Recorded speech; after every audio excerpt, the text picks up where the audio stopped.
10 лет Валдаю. Сергей Борисович сказал, что... Да, снова Our regular guest, Mr. Ivanov. He is Chief of Staff of the Presidential Executive Office, and probably he may take any questions.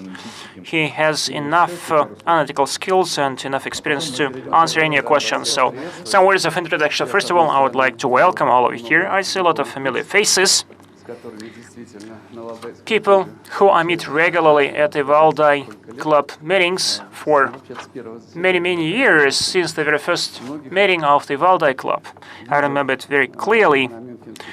I have seen some of you at the Munich conference on security, which I like, and I love to attend to that conference too, and many of you were present there.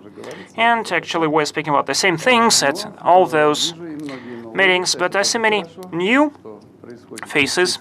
This is quite good, that a natural process of rotation goes on. New experts emerge, people, including the foreign ones, who are interested in the Russian affairs. I see some familiar faces who I met in Paris, Washington, Berlin. Washington meeting when I was still allowed to go to that country, and my face, and excuse me if you are fed up with me, but I was not too much eager to come to see you, but I was told that I have to, so I have come. And one more remark. Just came to the hotel for several minutes, and I looked around, and just for the starters, would like to say that I used to be the chairman of the organizing committee of the G8 session here in Krasnaya Polyana. G8 meeting did not take place due to some notorious reasons, and as one of the fictional characters said, this was outlined in the newspapers, but I'm happy that we did not waste any money, and we built everything for the Olympic Games, and we didn't have to build anything for G8, just some facelifting, meaning that to prepare the hotels not for the athletes but for you, making them more convenient to arrange for such conference rooms. And now this might be used every single day for different meetings, domestic meetings, or meetings with the civil society, with the National Olympic Committees, with the international experts, and the climate conferences, actually, and climate component is very important. For instance, here the temperature is 22 degrees above centigrade, and actually in Moscow this is -9 degrees. So 30 degrees difference. I used to live in Europe and in the West, and the air is as clean as in Switzerland, and the snow is white as anywhere. And as for G8, I'm not sorry about the fact that it was not held, because we still have this asset which will serve for the best interest of Russia. We have 90 minutes, and I'm not in a hurry, so I may spend more time with you, but probably you have other plans for the evening. I will not abuse your attention. I know that you met Mr. Lavrov, Mr. Volodin, and probably there is nothing else new that I may tell you, because really, people surrounding Putin are really united. We are really united. But, for instance, if you have some specific questions, you are most welcome. I'm ready to answer your question. Please.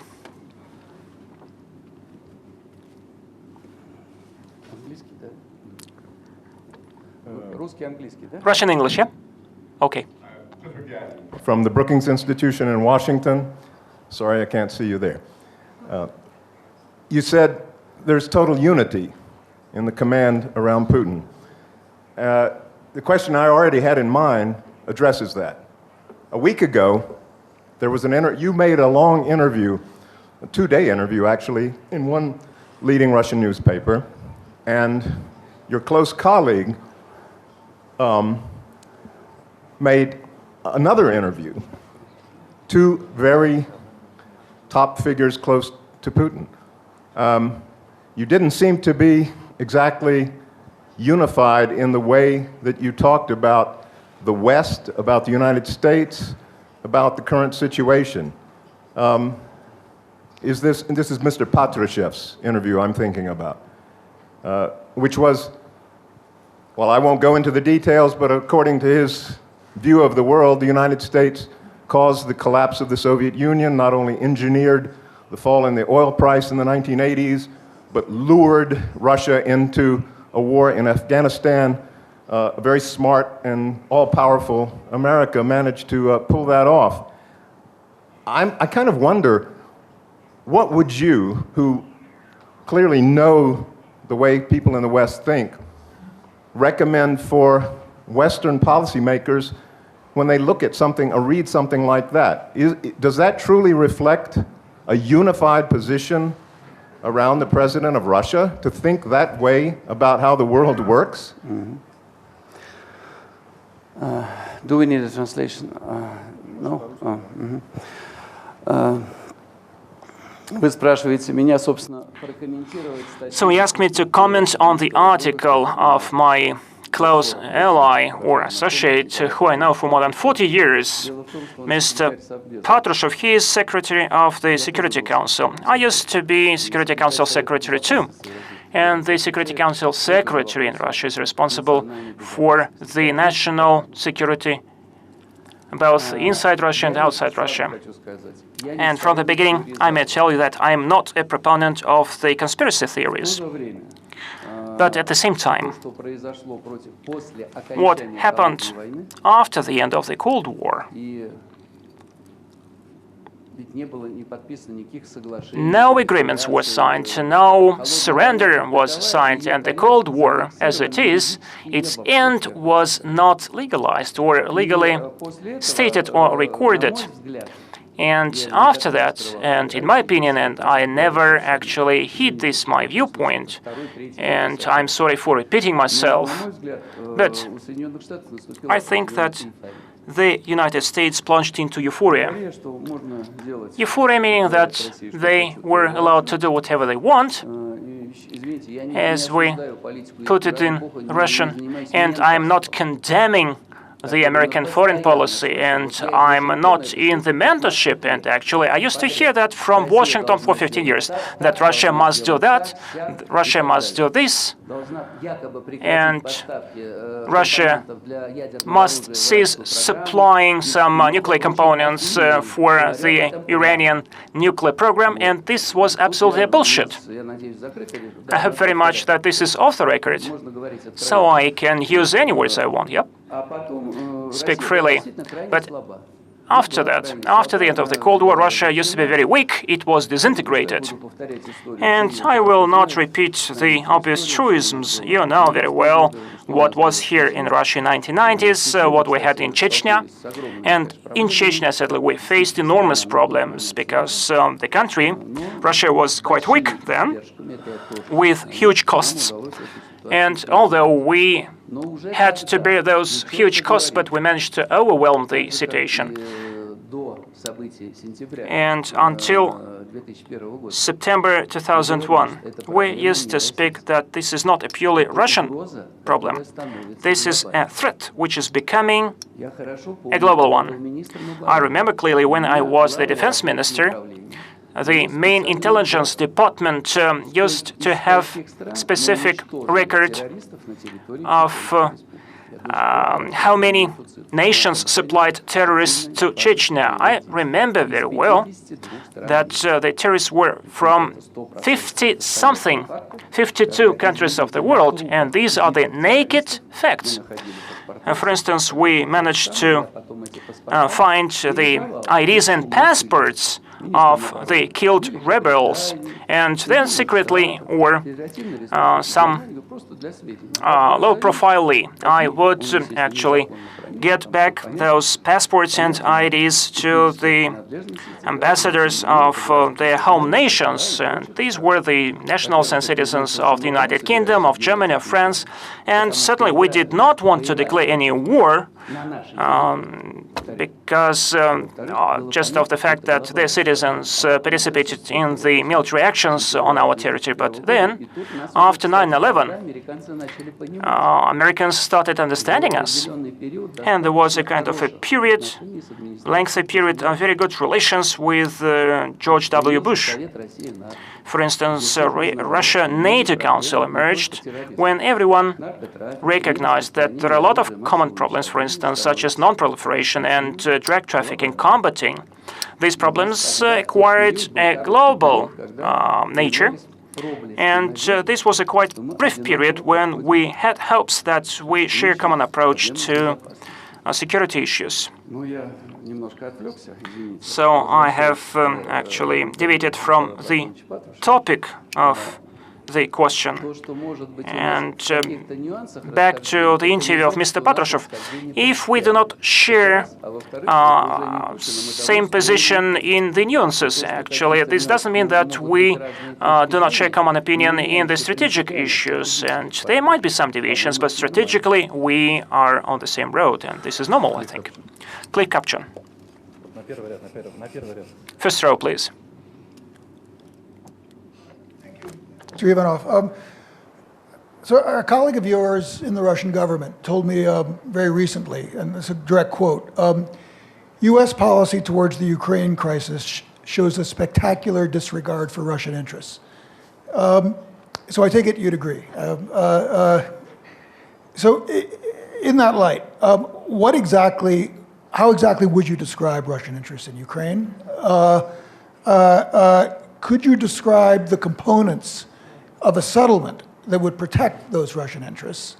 And finally, and in particular, and these are issues that come up all over Washington, that's why I'm asking, how much autonomy should the DNR and LNR have? And in particular, how do you envision control of the border under a final settlement?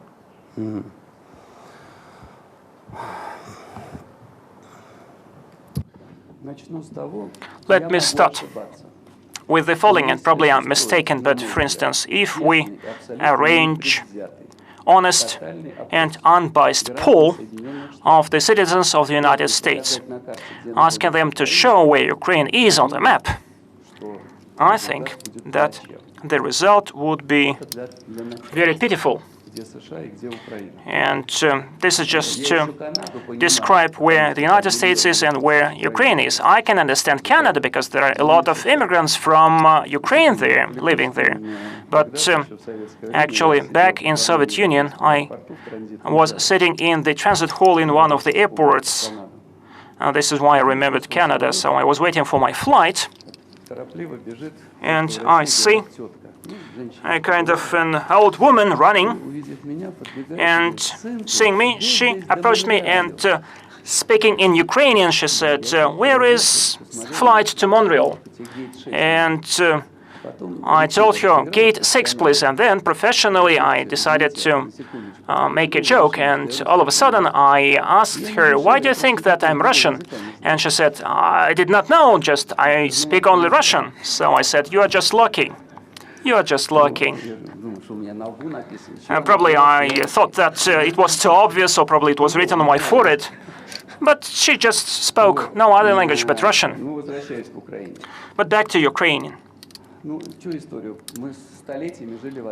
Actually, for centuries we lived in one state. The intertwined nature of our relations is quite obvious. Just one example, or quite several examples. I was told by many common Russians, ordinary Russians, quite affluent ones, who would possess some companies or firms. They would tell me that I have an employee, it was a good employee, and all of a sudden he would say, "I want to have a leave," so he was allowed to leave, and then I would learn that he is fighting for militia and self-defense forces in Donetsk, and that would an ordinary man who never joined the army. And why? Because his mother and his sister, for instance, would be living in Donetsk. There are thousands of such examples. So we have many, many links. Culture, religion, some mentality. Well, I'd like to say right away that, and I understand that you will continue asking questions about Ukraine, although I understand that Mr. Lavrov explained many things about that, but I understand that it's better to hear several times than see it once with your own eyes. Well, how did it all started? That was not us who started all that. Well, that's really ridiculous. All that started with Yanukovych at the last moment, and I do not try to justify him, and he is bearing an enormous blame on himself, but at the latest moment he realized that it is better not to implement EU implementation right away and not cancel it, but postpone it for 1 year.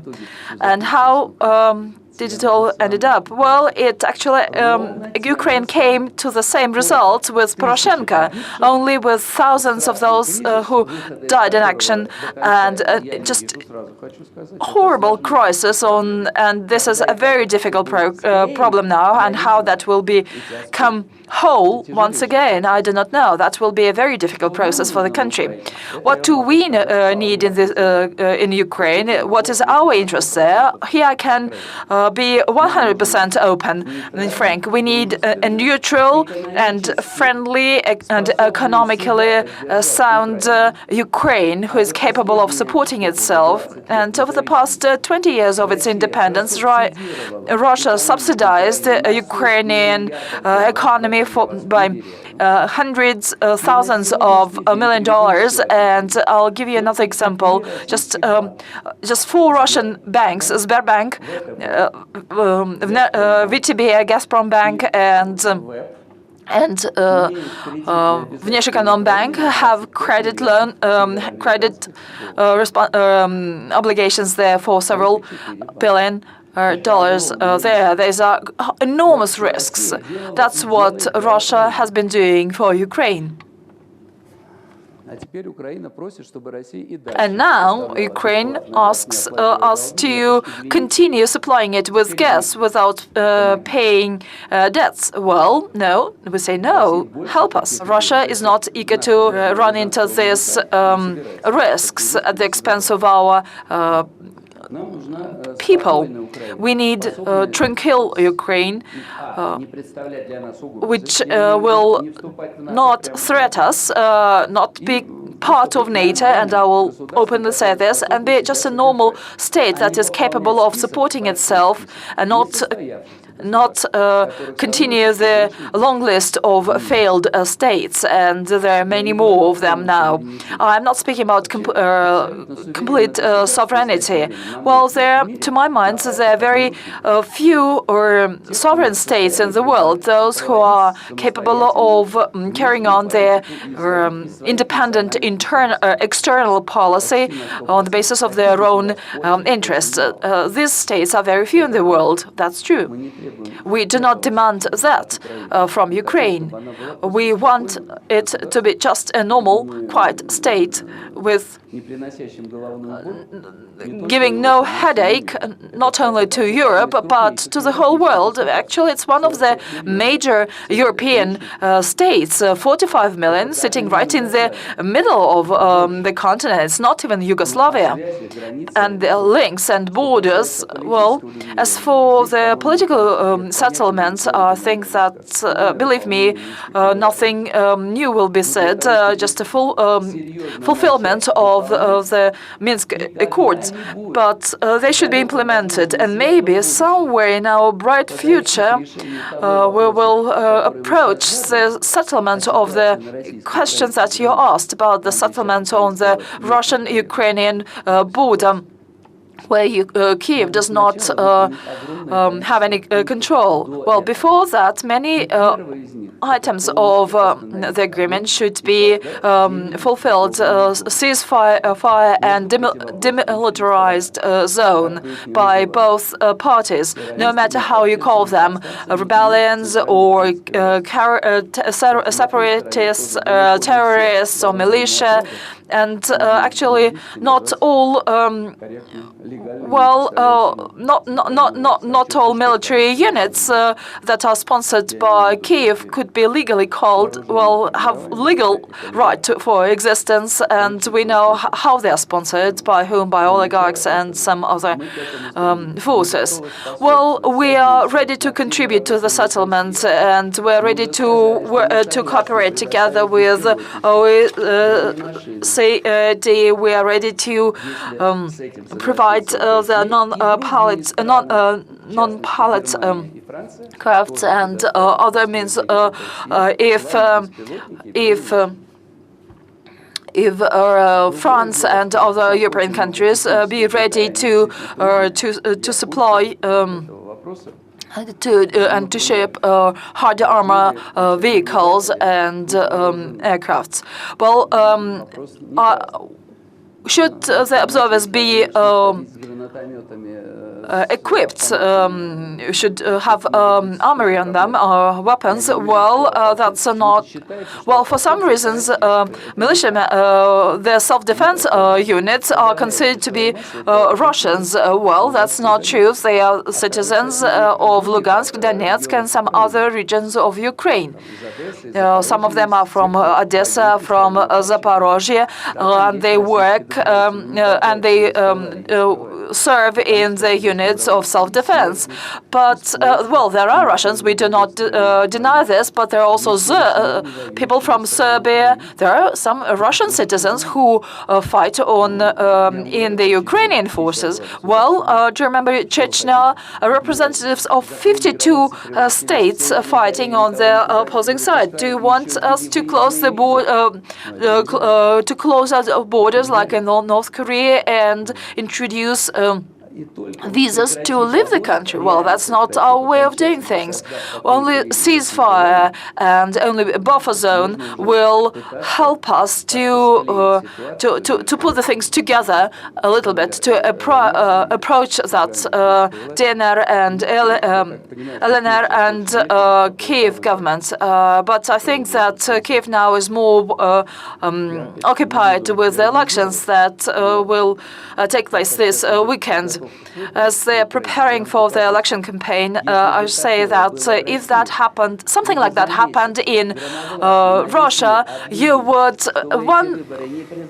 say just even months before that you do not recognize the results of such elections because everything is bribed and purchased, and you would introduce a lot of arguments supporting your point of view. But we will recognize the results of these elections, and you will do as well. We will turn a blind eye on, speaking so cynically, on obvious violations. Well, but higher interests in power in politics dictate its own rules. What is important for Ukraine? Not to freeze during winter, just find 3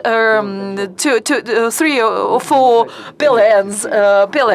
You support democracy in Kiev, so that's where the light of democracy lives there. And I've met with George Bush on more than one occasion, and psychologically, it's very interesting and pleasing for me to speak with him, to meet with him. It was, and I remember one phrase that he said when he was in Tbilisi.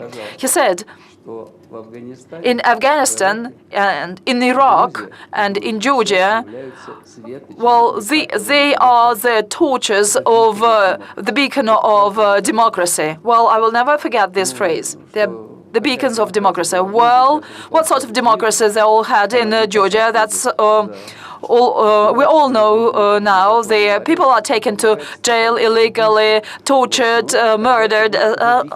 But then he called Georgia the beacon of democracy. Now it is Kiev who is the beacon of democracy. We do not know what will be the next beacon. Well, we do not determine who is the beacon or not. We believe that being in vain. In your introduction, you forgot to mention Great Britain. Well, I will never forget it. Thank you. Well, I was prohibited to enter that country. I was in the blacklist for some certain things. But then, when I was in the office of defense ministers, they allowed me to enter. Well, thank you, Mr. Ivanov. In the influential circles of in the West, the impression is that we are not speaking about Ukraine, but rather about the future security in Europe and about the future of European order. Well, proposals are made. For instance, Minister Lavrov said today that the leadership of Moldova should take into account the events in Ukraine and should come to certain conclusions and learn its lessons. Last week there were several episodes of provocation in the Baltic states, in Finland, in Sweden, and in some other countries. And this will bring us to the conclusion that we are not actually in the midst of a crisis or settling a crisis, but we're just at the beginning of a very long and tiresome fight struggle in Europe. Do you agree with that? Well, that's a very profound, essential question, I would say. I liked your agenda, actually, the agenda of the Valdai Club, rules or no new rules or old rules. How did you? Well, new rules and or old rules. Or no rules at all. That's a very core issue. That's an essential question, because I said that as soon as the Cold War was ended, then the timeless period began. The rule of the strong or the rule of the jungle, that's what we have, and quite often, until recently, Europe was not bothered with that. Because all conflicts after the end of the Cold War, and if you remember in Munich back in 2003 or 4, I said that, I don't like to quote myself, but the matter is that I remember what I said very well, that for experts in the international relations, the times of the Cold War were a paradise because everything was predictable, and all moves on the chessboard were easily read through, and there was a certain word order established. It was impossible to imagine like what we're having now in the times of the Cold War, that some countries are making an attempt to acquire nuclear weapons. Well, they would be banned right away. Nobody knows where a threat will come, either from Ottawa or from London or from Russia or from Iraq or from Washington. I mean, a threat or an act of terror from any part of the world at any second of the and so. Europe was not bothered with that for a certain time, but things started with Yugoslavia. I believe that was the starting point, in my opinion, if we speak about Europe. Allow me to draw some parallel between Yugoslavia and Ukraine. You all know well, remember well the events in Yugoslavia, and you may remember the geographic settlement that Srebrenica. What happened after Srebrenica? Just a few days after that, the air forces of the United States began to bomb Belgrade. Was that so? Yes. Quite recently, in the east of Ukraine, in the zone where until recently it was controlled by the regular or irregular military forces of Ukraine, we discovered some a graveyard of 400 people, civilians, were discovered. They were shot down, assassinated just from a very close distance. They were civilians with tied arms. Well, following one and the same standards, what should happen in this case? Well, just think of that. I drew some parallels. Then we remember Kosovo. Again, in Kosovo in 2006, I remember saying that you're opening a Pandora box. I said that. That's what I said, word for word. There was no war yet in South Ossetia, and we were not planning it. We were not plotting it at all. But theoretically, I thought that having done this to Kosovo, anyone can follow this precedent, and that's what happened. Well, there were some other things in northern China. Well, only one state. It is interested only in recognition by only one state. It is important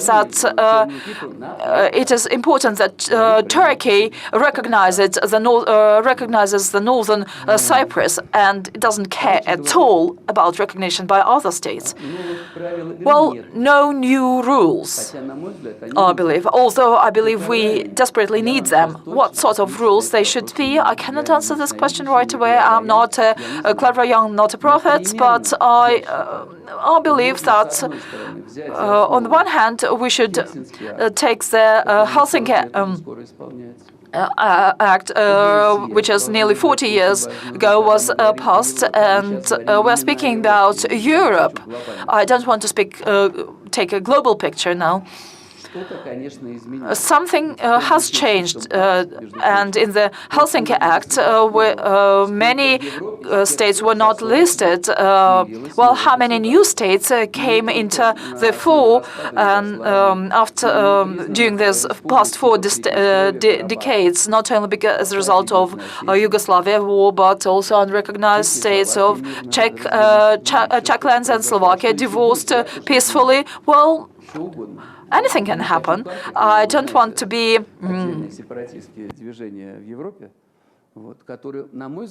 I don't want to be a menace figure, but we know that because of migration flows and opposition between the south and the north, many more conflicts are possible. Extreme right parties are gaining votes, and it's the direct consequence of that. The front in France and in Great Britain, the healthy forces, as they joke here in Russia, are gaining weight. That's a tendency. And at long-term tendency, we cannot shut our eyes, and it will not disappear by itself. But we will have to come up with some rules of the game where, first, security will be recognized as common and inseparable, undivided. And there are many statements about these open attempts to put pressure on Russia. For example, my counterpart to the defense minister of the US, Russia is getting closer to NATO. That's a very strange phrase, that Russia is moving closer to the borders of NATO. I think it's the opposite. What Sikorsky said, it's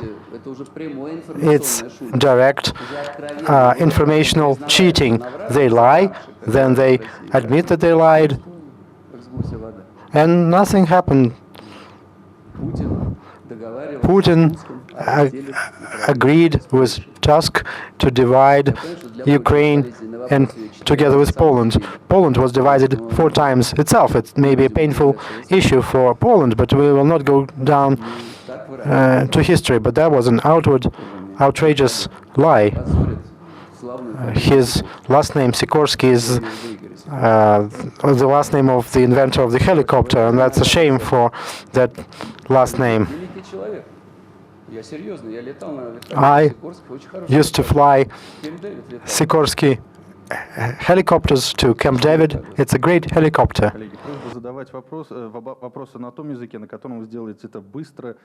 Please ask your questions in the language that you understand yourself and you can use well yourself.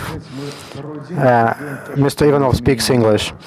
We've been discussing this change in the world, the destruction of international law and lie as the tool of diplomacy and prerequisite for global leadership, and how global corporations are equal to governments and states, and new technologies, industrialization and deindustrialization, recession and global depression. But those things are obvious even without our discussions. But in Europe, please tell us, how is the executive, presidential, administrative, how is the presidential office preparing the country for the upcoming global changes? That's a very complicated issue. First of all, I would put economics. I'm not an expert in economics or finances. I have to admit that, even though Mr. Kudrin and Gref and Ms. Nabiulina taught me a few things and gave me some basic information, but I'm not an expert, of course, in economics and finances. But still, there is a contradiction here. As classical writers said, the union of contradictions may lead us to some common conclusion. What I'm saying is, on the one hand, in Russia, in the course of the last 10 to 15 years, we've made our country stronger. I'm just talking about economics. In the military sense, we've gotten stronger. And let's short detour for a second. In 2004-2005, one of the leading American statesmen was talking about our army. Their army is no army. They have rusty submarines and missiles. Remember, about 10 years ago. Now they say modern, aggressive, revisionistic Russian army is able to fight hybrid wars, cyber wars. Now all of a sudden we are ahead of almost the entire planet. That's, of course, flattering. Means in 10 years we were able to achieve something, and not only in changing the, not only in terms of upgrading our strategic nuclear forces. At the same time, we observed all international agreements and treaties, as opposed to the US, which, in my opinion, made a big mistake by denouncing the anti-missile defense treaty. There's no new arms race, and we don't want that. And again, there was a detour. Let's go back to economics. So on the one hand, we got stronger, and we got these internal capabilities to set up and modernize our country. Finally, we began to focus on the Far East. When I visited it the first time in 2003, I was really scared. We've had the southern part of the Kurila Islands since 1945. It had a very bad airport built by the Japanese for the kamikaze pilots to take off, only for takeoff. And we landed there for 70 years on transport planes with passengers. That's the greatness of Russian pilots. And I used to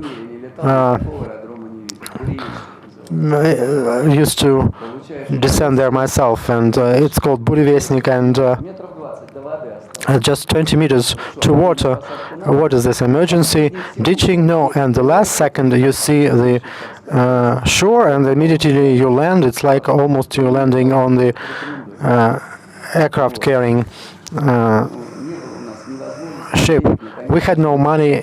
Eventually We could do it, and we now are focusing on the Far East deliberately. If you visited Vladivostok 10 years ago and now, the difference is obvious. And I'm not kidding.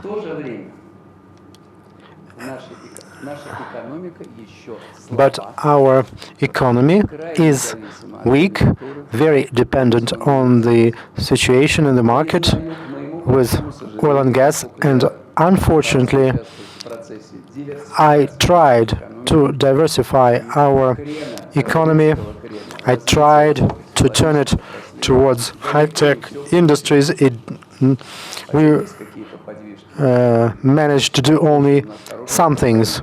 We have some excellent state corporations. They are heavily criticized sometimes, but Rosatom, a nuclear corporation, is very efficient. In 10 years, they achieved excellent results. They are the leader in the world. Only one competitor from France, Arriva, and no other competitors. I'm serious. No other competitors of our Rosatom nuclear corporation. They have dozens of contracts around the world to build nuclear power plants, and it's a successful world-level company. But we have only a few examples like that.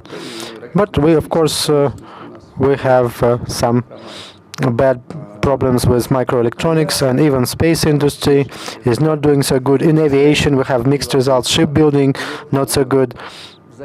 And depending on the prices on energy vectors, and this dependence is too serious, and this has been confirmed with, and it's not good. I'm not against oil and gas industry, but it can be different. It's one thing to pump out crude oil, export it, and another thing is to process it. Sibur is doing something about it. They've built an entire new town in Nizhny Novgorod region where they produce dozens of products from natural gas and with huge added value. This is what we need to develop.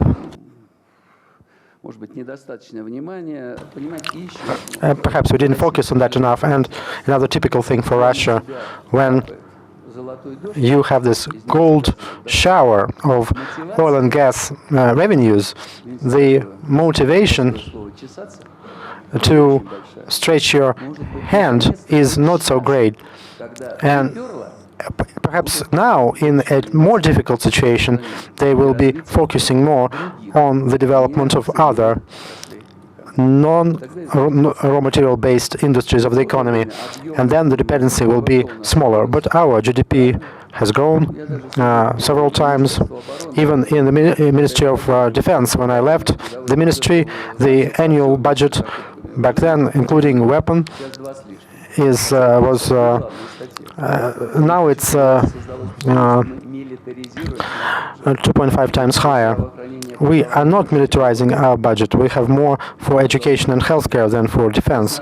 And this is how it should be. We don't have enough for transportation. Russia is a huge country, even though a lot of things happened. I remember how people laughed at me when I spoke about paid roads during the government meetings. But they are there. Nobody's laughing.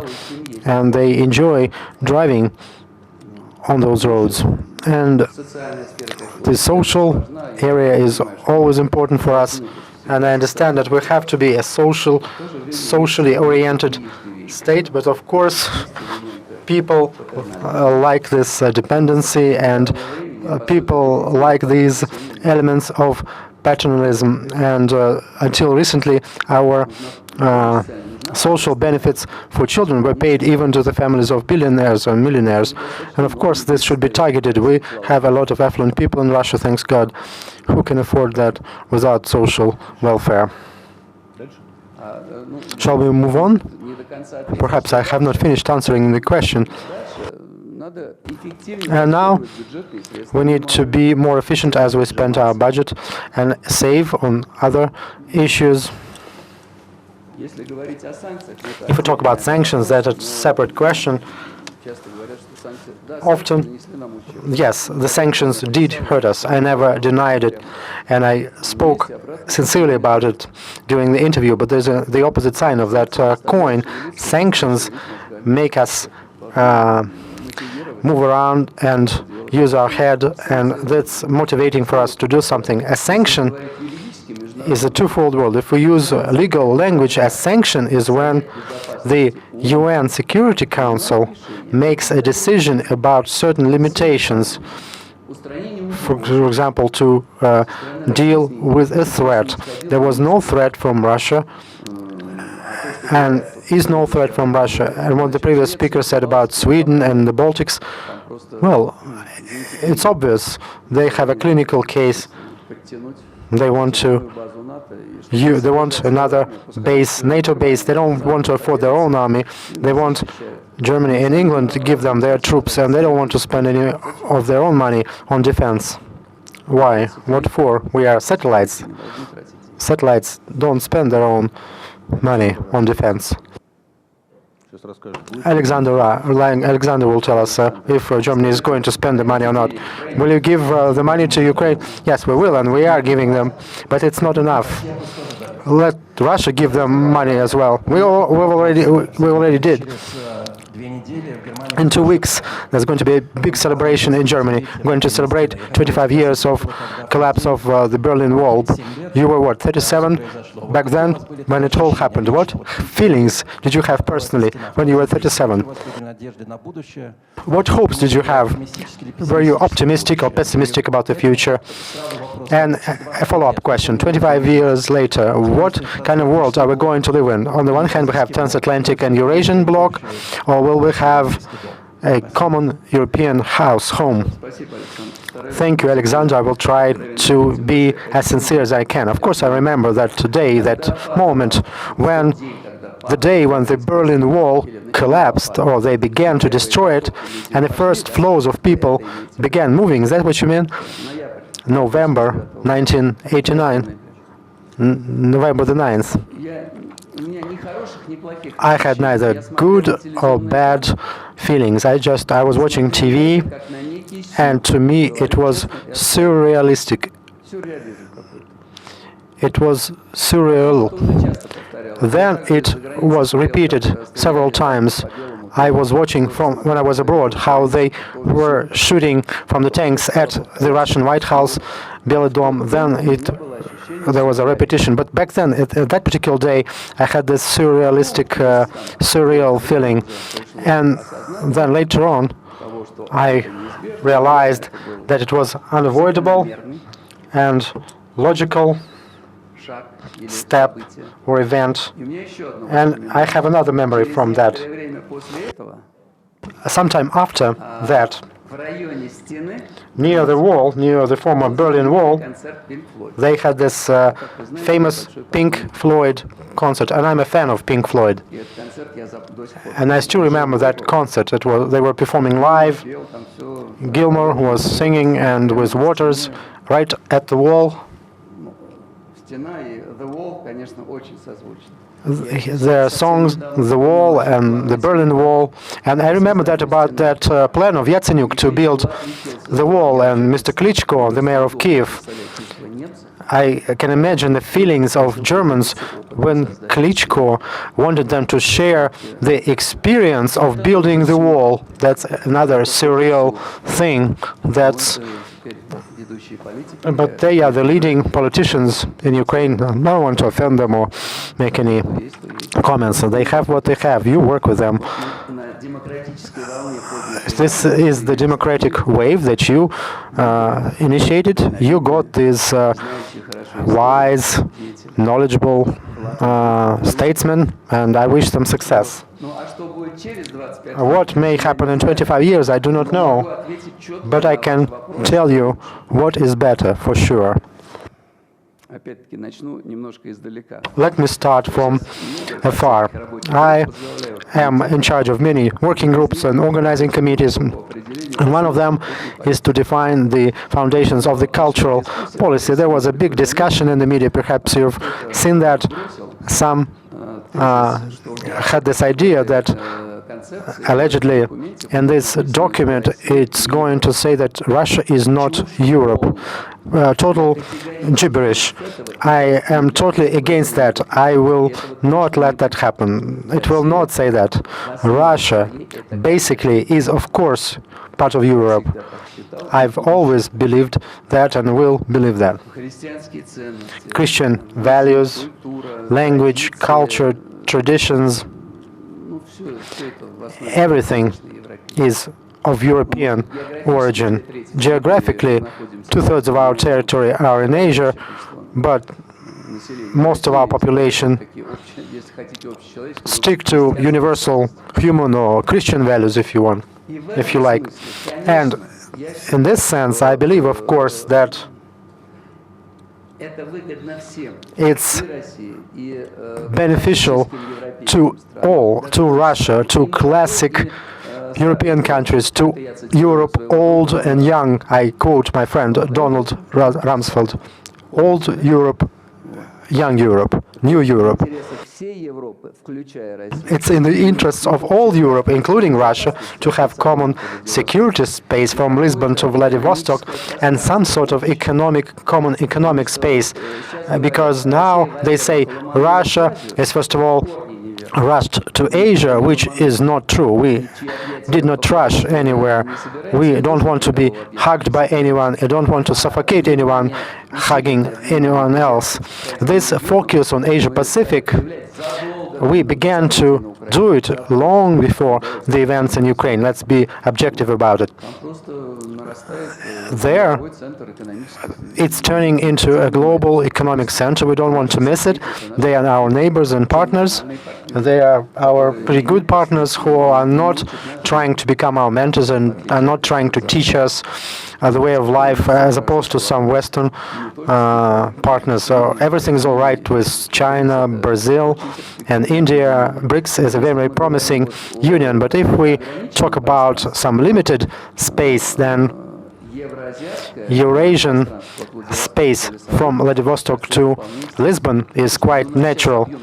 Our trade volume, after all the sanctions, our volume of trade with the EU is about 5 times higher than that with China. It's a fact. And we don't want to get offended or Europe is our natural partner. They are our neighbors. We have a lot of mutual interests. I will be very, very sorry if our trade turnover with the EU will continue to go down. And that's a big difference, by the way, between the US and the Eurozone. With the US, we have virtually no mutual trade or mutual interdependency. From decade to decade, we speak about disarmament and nothing else. And it is many times that I talked about that with the Americans from the White House until we have certain mutual penetration economically. A serious one, and not just dependence on dollar, and certainly Russia depends on dollar. Fortunately, we cannot print dollars in contrast to the United States, therefore we are minor or secondary in that respect. But what we have in common is just the security issue.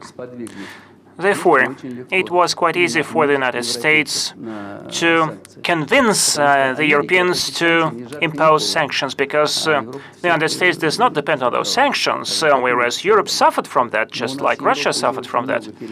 And we have a lot of coinciding interests with Europe, and it would be very pity if this fabric, economic one, political one, would be ruptured. I know that we have a lot of joint projects in terms of aircraft building, for instance, or shipbuilding with the French. And it would be bad if this cooperation does not last. We have only 30 minutes. Tim Colton, you're welcome. I will try to be brief. Sometimes I'm carried away because you somehow drive me. It's about the internal effects of this crisis, foreign policy difficulty in which your country finds itself. I'm referring to Ukraine, of course, and all of the consequences from it. So there's been a lot of talk, and even here at our meeting yesterday and today, about the economic problems for Russia that have been created, the complications that you've experienced.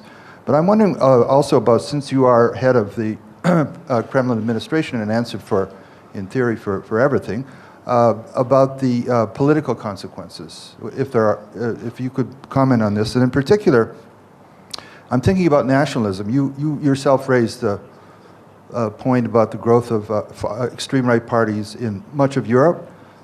So there's clearly been a kind of patriotic wave in Russia this year. Patriotism in Russian is a good word, nationalism is a bad word, but the boundary between them is not so clear. So could you comment a bit on what this wave of patriotism and nationalism is going to, how it's going to affect the country and how it's going to affect your political system, if at all?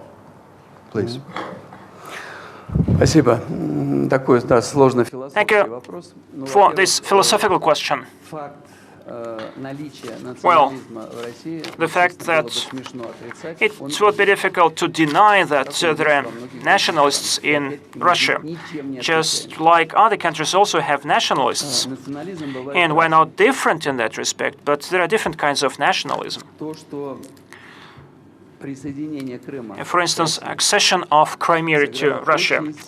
Certainly, it played a psychological and emotional role for the Russian society, and this is an evident fact. And if you disagree with me, I'm ready to argue my point of view. But this is evident, and the reasons for that are quite obvious. If you know the Russian history or history of Crimea, it would be self-evident.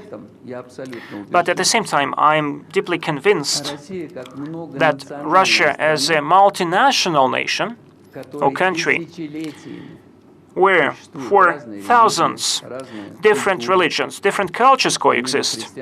Apart from Christianity, which is a dominating religion, we know Islam, we know Buddhism, we know Jews and people who confess those religions. They have not come from somewhere outside Russia, just like what we see in Europe, the mass inflow of refugees, which confess well-known religions. So these are our nationals, our citizens.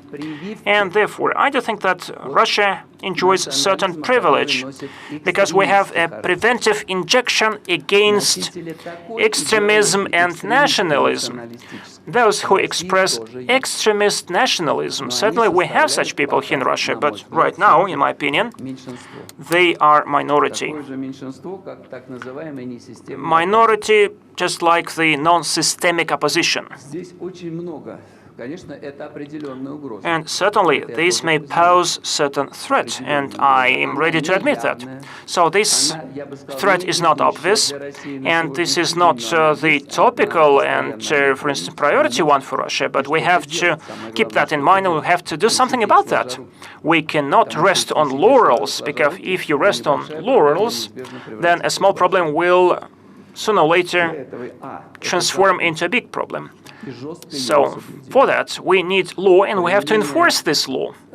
The manifestations of the extremism based on the racial or national grounds should be prosecuted, and there should be no exceptions. Then in that case, grassroots or ordinary people would understand that, first of all, this is a very dangerous way of behavior, because sooner or later you would be prosecuted or even put in jail, and this is a way to nowhere. It may result in unrest, in disorders, in bloodshed, after all. And second, we have to focus on upbringing and education. We have to work with the youth, certainly. Now we are living in the high-tech society. There are lots of websites. Internet is almost everywhere, and sometimes we're accused of curbing Internet. Actually, we are not going to curb Internet. This is just like spitting against the wind. And a lot of people understand the danger of internet because via internet you may introduce very dangerous things for any society, extremism, pedophilia. Just a decade ago, speaking in Munich, I said that if you want to make an explosive, you just may find a recipe in the internet. And during the Cold War, it was very difficult to imagine that, and now this is a common thing.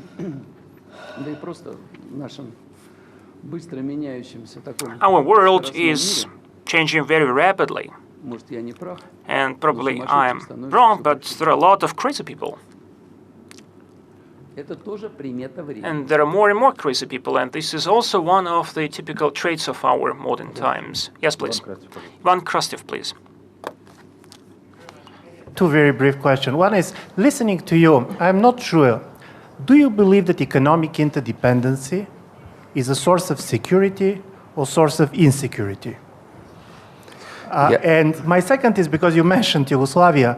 I'm very much interested on this because you know this part of the world. Russia was part of it. Do you believe that Ukraine should go on the way of Bosnia, kind of a federalization and things like this? Quite dysfunctional model from the point of view of what's happening in Bosnia? Or do you believe that frozen conflict is better? Ну и вопросы у вас. I wonder what kind of questions you have. Well, speaking about the interdependence, and this is my opinion, and I speak about it openly, we may discuss that, but interdependence, financial one and economic one, is a kind, again, of the preventive injection against the insecurity. So I think that it would add to the security, not that it would undermine the security. Secondly, about Ukraine. Certainly, these are the Ukrainian people who are to decide how this country is going to live. The attempt to decide instead of the local people how this country is to evolve resulted in those disastrous results. And certainly, I'm not imposing my ideas, and this is not a recommendation to Ukraine. Certainly, I keep in touch with the incumbent Ukrainian authorities, and I keep telling them that you find yourself in a very complicated situation, and your country is a kind of a patchwork. It consists of different parts, regions, which are very much different, such as Eastern Ukraine, Southern Ukraine, and Western Ukraine. They are very, very different. But why are you standing so firmly for federalization and monolingualism, stating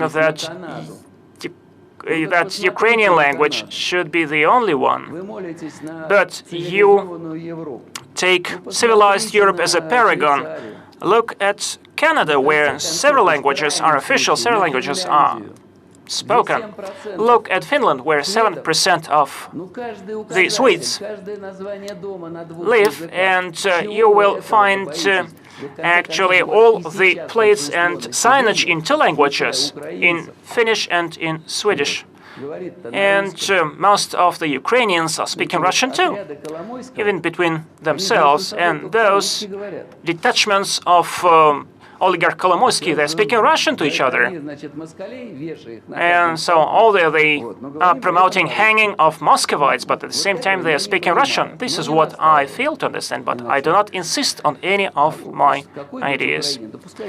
And let the Ukraine decide how they are going to live, provided they do not beg for money in millions and billions from different other countries. Yuri, glad to see you. I just want to ask two short questions. One of the main sanctions against Russia is to cut the access of the Russian companies to the banking system. Will you plan to have an answer for the future to that threat, because it can happen again in some years? And second short question, Sweden seems to change its position. When I saw, for example, it's approaching the NATO. What do you think about that? Because I think you know pretty well this country. Во-первых, рад видеть вас, Сири. First of all, I'm glad to see you, Thierry. I remember our meeting in Paris, in the Palace of Élysée.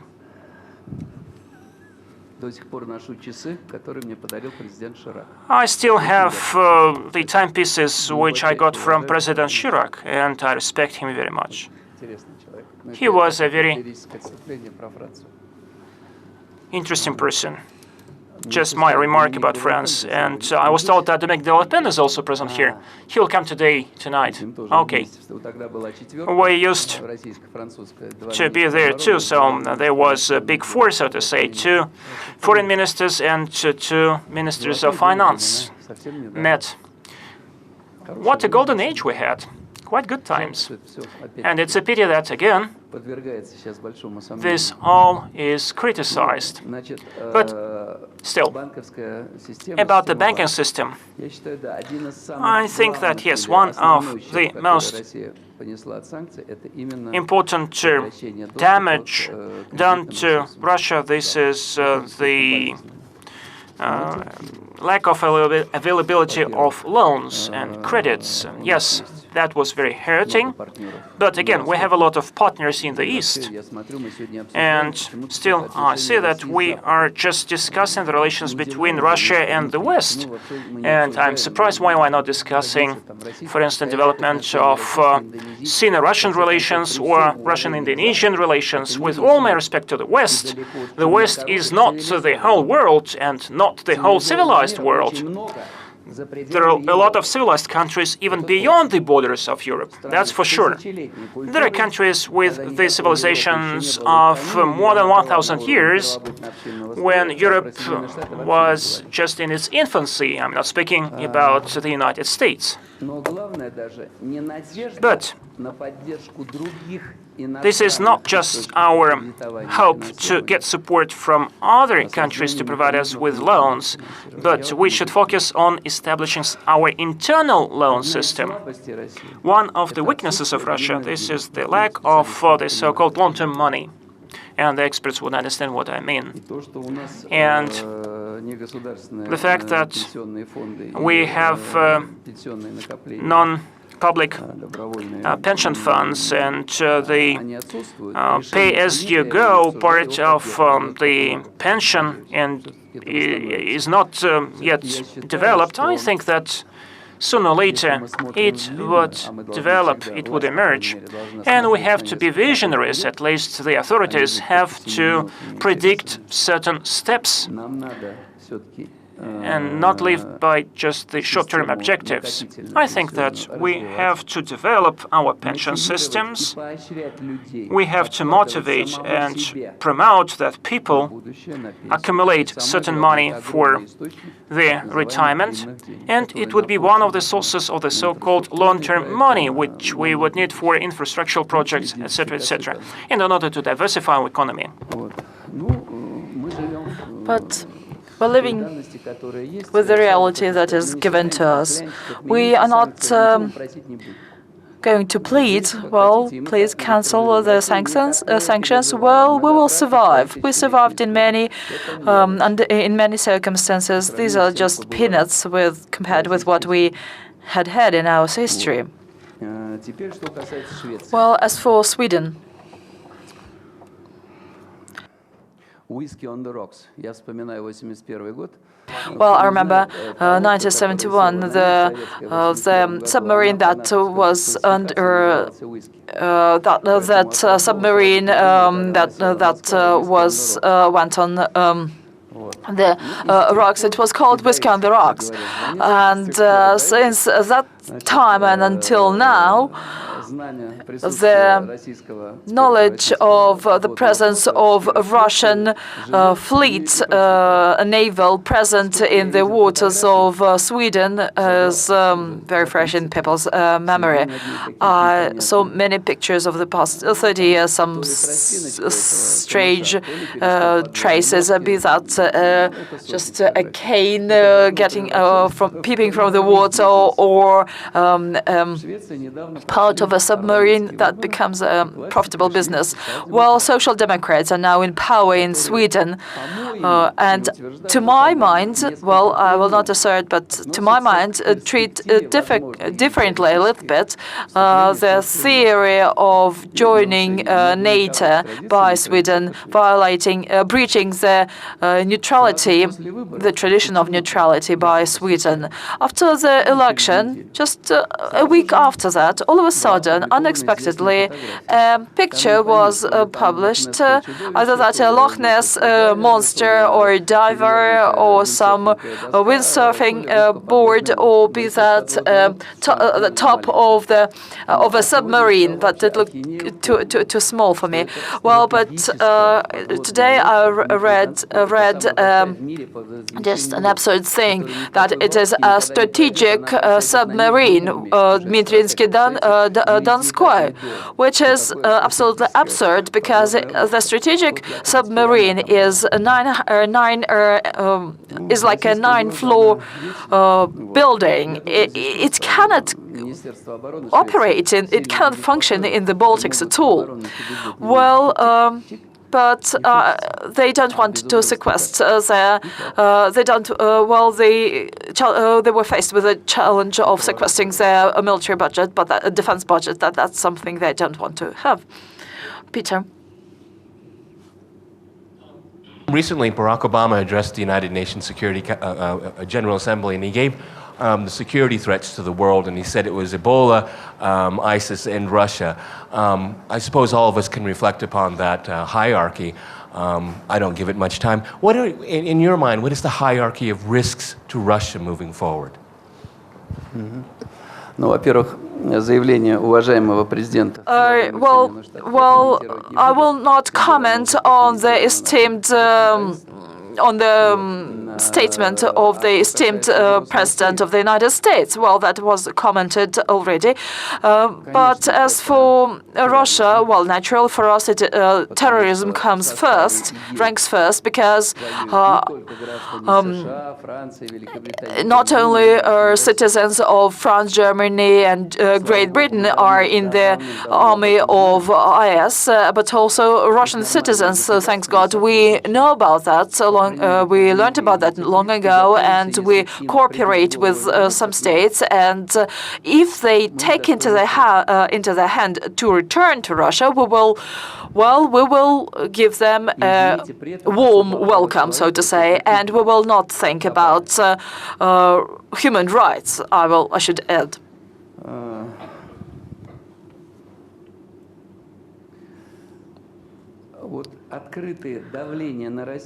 Open pressure on Russia, be that political or economic or moral, I do not regard them as serious threats. Well, I would like to say that from the very beginning, and including overt attacks on our president that exceed any possible limits of decency, something like going crazy, being lunatic, losing marbles, etc., etc. Well, we're not losing our marbles at all. Well, but it's more that refers more to those who say this. Well, when we're attacked like that, we become stronger.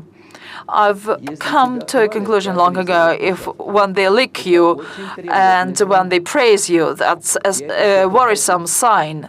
And I know that from my personal experience. That's a very threatening sign. But when you're blamed, even or scolded for some internal things, well, you can hear quite often, well, you're wrong on this issue or that issue, you could have done better, even for be that paved roads, etc. When you're blamed and accused of something that only strengthens you in the opinion that you should walk along this road.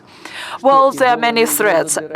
Is Ebola not a threat to Russia? Theoretically, yes. I can say something else to you. I used to live in Eastern Africa as well at some point of my life. After the collapse of the Soviet Union in the early 1990s, I was resident of Russian intelligence service.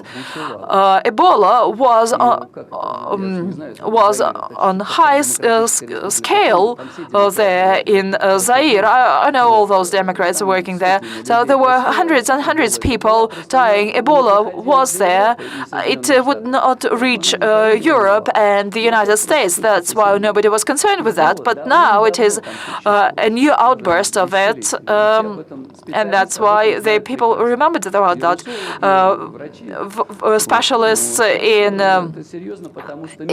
virusology and doctors were well aware of that long ago, but there were no regular flights from Africa to Europe and to the United States decades ago, and that's the only difference that we have now. Extremism, the threat of extremism and terrorism, well, there the threat of unpredictable and uncalculated, unforeseen acts of terror. Well, who can predict that some crazy lunatic would take a machete in his hands and walk in the streets? There will be many more phenomena like that, and this is not only a threat for Russia, but this is a global threat that can happen in any settlement in any place of the world. Religious extremism, again, that's a very serious threat. How do we fight with that? Well, there is no one answer to that. There is no wonder-working pill that will cure all, but only with joint efforts and with no dual standards. Just remember Chechnya, you called them the fighters for the freedom. Am I not right? And now, Ukraine, not only there's mass graves, something else. The mass media are called false Kremlin propaganda. But when this false propaganda in online mode showed that direct bombing against cities, they say that's propaganda from the Kremlin. But when something like that happened in Chechnya, they say that unproportionate application of force. Now you divert your eyes to say that no civilians are killed, no military forces are destroyed, just nice guys restore the constitutional order. End of story. What sort of trust can we have in this situation? Well, just Sergei Brylov to add something to Kremlin propaganda. Sergei, take this chair and take my. Well, I'll say something of the record first on the Middle East. There was much talked about Saudi Arabia playing against Russia. Do you share this point of view, although you said that you are not in favor of conspiracies? Well, Vladimir Putin in Milan quite unexpectedly began to speak about profitability and normal return on shale gas.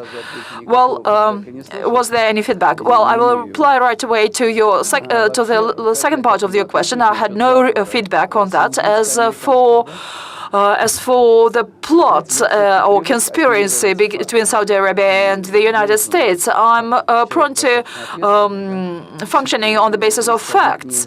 So I do not like drive on conclusions with no facts. Well, there can be some conspiracy, but there should be evidence of a conspiracy, some reports from the intelligence service, something else. I have no data like that about alleged conspiracy between Saudi Arabia and United States. I will not swear I will not take an oath on the Bible that this is not happening, but I have no evidence. As for shale gas,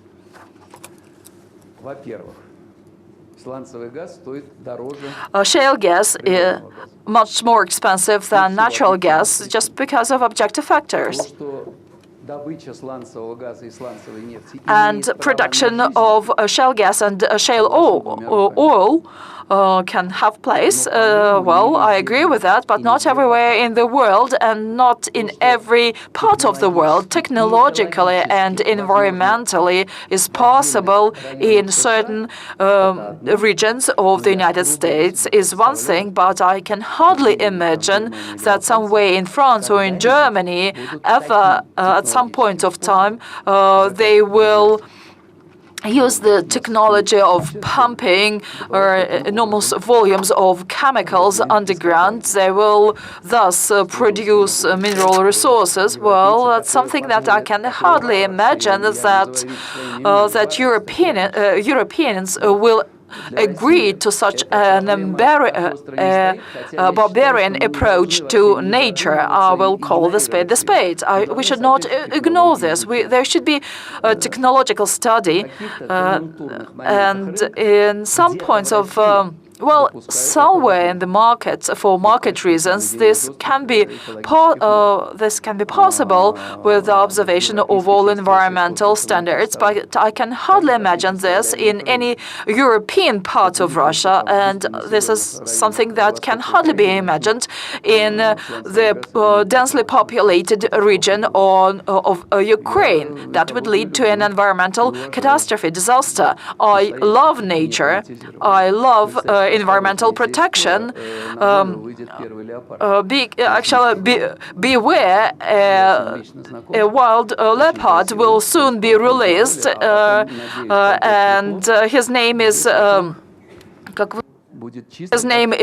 Thunder, and well, then he will have some puppies and will be like in Kenya, savanna and leopards. Well, we've are close to the borderline. Well, it's so interesting for me to listen to you. So, Mustafa Barghouti, the floor is yours. I would like to ask you, how would you assess, how would Russia comment or assess the situation in the Middle East? In one word, well, are you sure? I'm speaking serious. Well, very close to very dramatic. I'm serious about that. If I begin to recall everything that has been happening there since 2003, how Condoleezza Rice encouraged us to join sanctions and military operations. Well, Alexander, I do not know what BND is doing now. BND actually said that they know for sure that Malaysian Boeing was shot down by the book that they took from the rebellions. But before that, the military command of Ukraine said that on many occasions they said that no book was lost in action. The question is who lies, BND or rebellions? Then BND. Well, I met the commanders of BND, well, a very serious organization, say nothing. Well, but they said that in Iraq there are some big trucks, covered with tents, saying that they have mass destruction weapons. We tried to check that. To clarify on that, but then we discovered that nothing like that happened. Well, I met Colin Powell quite recently in Moscow. I promised that I will go to New York University and deliver a lecture there where, well, he's a true American general, a very decent person, a man of integrity. So I promised to go to New York, to Washington and deliver a lecture. Well, unfortunately, I cannot keep my word. You know why? Well, what happened in Iraq?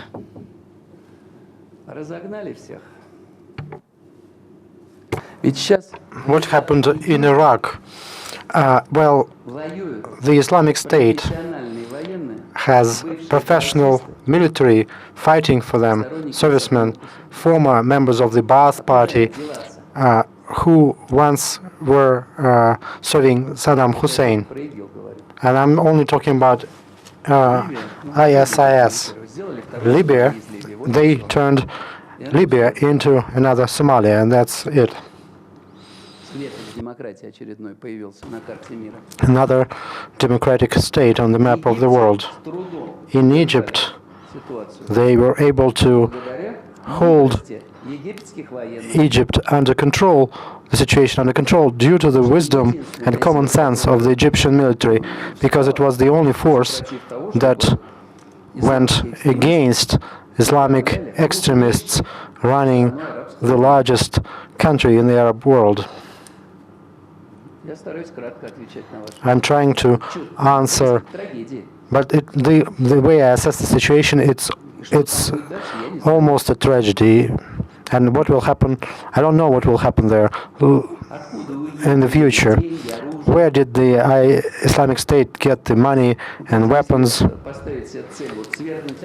If you want to oust Assad at any cost, at any price, and if you give out money and weapons to the opposition without thinking what kind of opposition that is and without understanding what will happen, you will create another Al-Qaeda. And you've already created the first one, and the Taliban. Now another one was manufactured. I don't know what to do. Fight it, I guess, together, but with the observation of international law, including the decisions of the Security Council.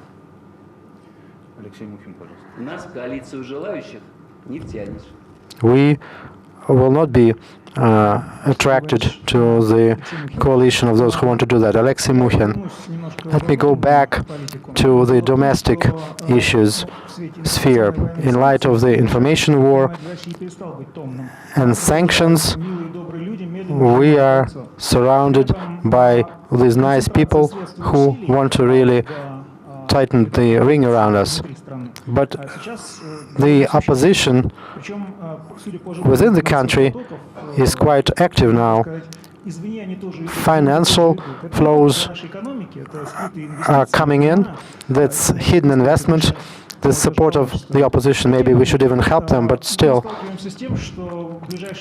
in the nearest future, Russian property may be arrested because of the Yukos case. Mikhail Khodorkovsky changed his decision, and now he's going to be involved in politics. Who else do you think is your opponent as a representative of the authority? In other words, which member of the opposition do you think is a serious political force? To be honest with you, I do not see any serious opposition members. Anyone who wants it may join the opposition, whether it's, for example, Mr. Navalny. He's trying to become head of some sort of systemic, non-systemic opposition. We have Khodorkovsky, who is now abroad in Zurich, and we remember other historical figures who stayed in Zurich, and he is trying to organize. It's always good to try to stage a revolution in Russia from Switzerland. I like Zurich myself. I have been there, and this confectionery where this famous statesman had breakfast, and there is even a plate on the wall saying that this person stayed there. And I have nothing against that, but what will come out of this, I'm not sure. I'm not going to help him, for sure. Toby Gatti. Hi, Toby. How are you doing? Fine. Mike. Still at Aikenga. Me too, alive and kicking. I see that. I hope you won't be kicking more after my question. You were speaking about unity at the top. Tell me if I'm wrong. Our sense of unity at the top in terms of decision-making on Ukraine was that it was really a very small group, and there were a lot of people, including economists and some in very high positions, who really were not aware of the decisions taken and were quite surprised. And that leads to a conclusion that the decision was tactical, taken in response to circumstances, and not a strategic question. And if so, that really raises a question about how important decisions are made and who's included and what's involved.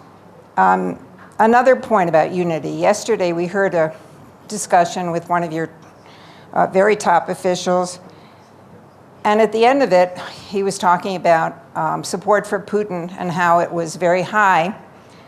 And he concluded by saying, without Putin, there is no Russia, which is a very different statement from saying Putin embodies Russian foreign policy. I wonder, is there a general agreement on that statement as well? And if I could turn to the U.S., because you know the U.S. well, actually, we met in the U.S. You know it better. Thank you, I hope so.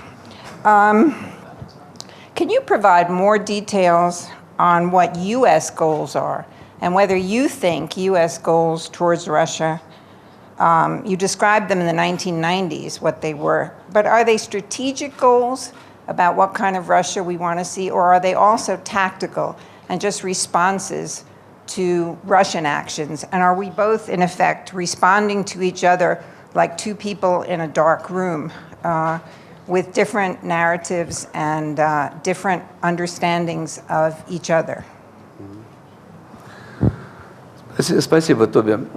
Тут сразу несколько вопросов, но я должен... Thank you, Toby. There were several questions. What do you mean when you say response to the events in Ukraine? You mean the Crimea or something else? Crimea. Let me tell you this. The response or reaction to Crimea, it was a reaction. It was reactive. Who could have foreseen that an anti-constitutional coup is going to take place in Kiev, and that the countries that solemnly signed guarantees for Yanukovych in Kiev will cheat on him the very next day? We are told that he escaped. He did not escape. For 3 or 4 days, he stayed on the territory of Ukraine after the coup. Later on, when they started shooting at him, he escaped to Russia, and before that, he stayed in Ukraine. This is how the events went. Our response was reactive. We had to make a decision very quickly. Very quickly automatically means that we could not have put together the Senate, the Supreme Council, and begin a discussion. Yes, I can tell you one thing. At the end of February, this decision was discussed by a narrow circle of people dealing with the security of the Russian Federation. Because, as you know, in Crimea, at that time, we had a lot of Russian citizens living there, residents of Ukraine who lived in Crimea, objectively got afraid of the coup in Kiev and their declarations that it was not allowed to speak Russian. Everyone should be marching in line, sing certain songs, and revere or bow to the flag of Una Unso. What kind of reaction could this group of the population had? First, they got frightened, and then they didn't want to let that happen. It's only a natural reaction. And then,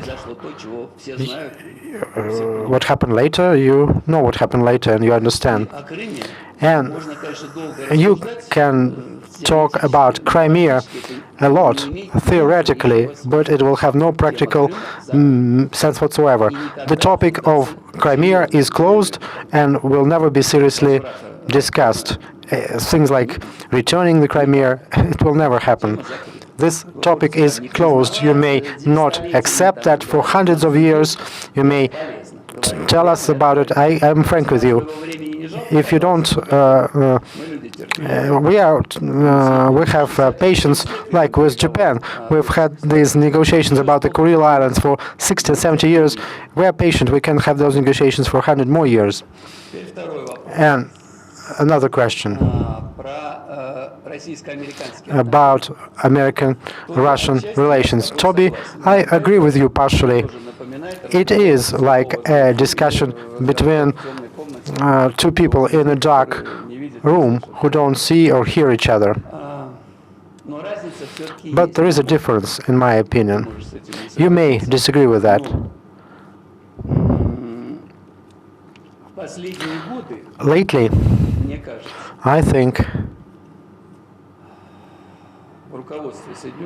the leadership of the US decided that Putin, there were no hopes about Putin, and it was useless to try to agree on anything with Russia. According to Washington, Russia was not listening to anyone, is doing what it wants, even though it's not true. We do not do what we want. We do within a certain system of coordinates, and we don't get offended, and we never try to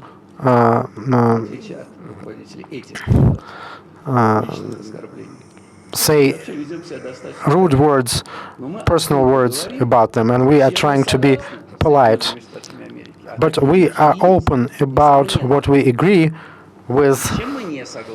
We openly say what we agree with and what we disagree with. And I think they just decided that Russia is too proud or too strong, and perhaps it has to be punished, and that's what you're doing. Well, I'll keep doing it. What can I say? I'm not the one making decisions in Washington. We are practical, and we live in the world that we have to live in. Mr. Ivanov, I'm from Ukraine. Let me specify. You already said that you were aware of the negotiations about delimiting. Perhaps you will clear it out. What are the chances that these negotiations, I mean the negotiations on creating this demilitarized zone, how long may it take?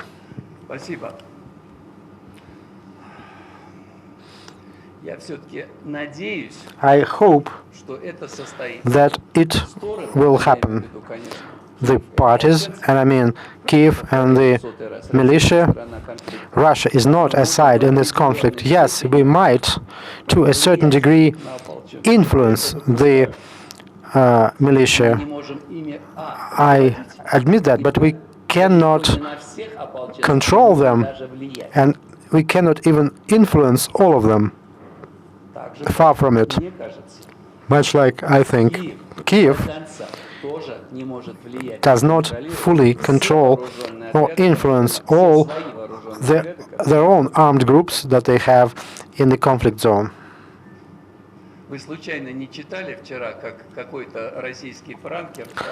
Some Russian pranker played this game with Kolomoisky yesterday. I was laughing, and when he said we shot at the wrong plane, he said, and he was speaking good Russian language, rich Russian language. He was using some good Russian when he was saying those things. But going back to your question, in Minsk, they agreed on geographical coordinates. There are hundreds of villages and settlements there. You cannot just draw a line through the middle of the village when people are living there. It's difficult. At the same time, it has this phrase, according to the coordinates, but at the moment of actual presence of one or the other side. Over that time, one village was occupied by some and then by others. You know about the airport. Originally, they agreed that they would move out of the airport, and they began fighting. It's not even clear to me what happened there. Putin was saying in Milano, and he said, the militia agreed on the map to give out certain settlements in Lugansk region. But they then realized that their relatives live there, and they said, how can we give away our relatives? They will shoot them and rape them and maim them, which is true.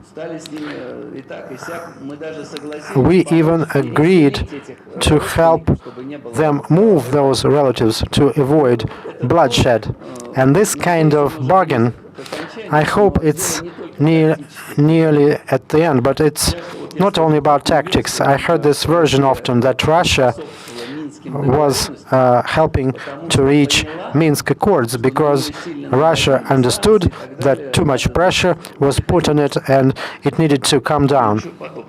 Nothing of the kind. I think that originally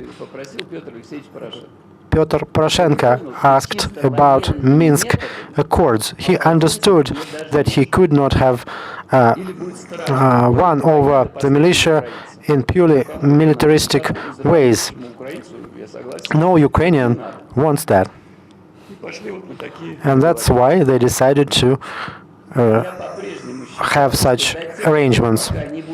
Until we have a stable line, demilitarized line of about 30 kilometers wide, so that the artillery would not, of each side would not shell the other, no further steps, including the beginning of at least any dialogue between Kiev and the militia.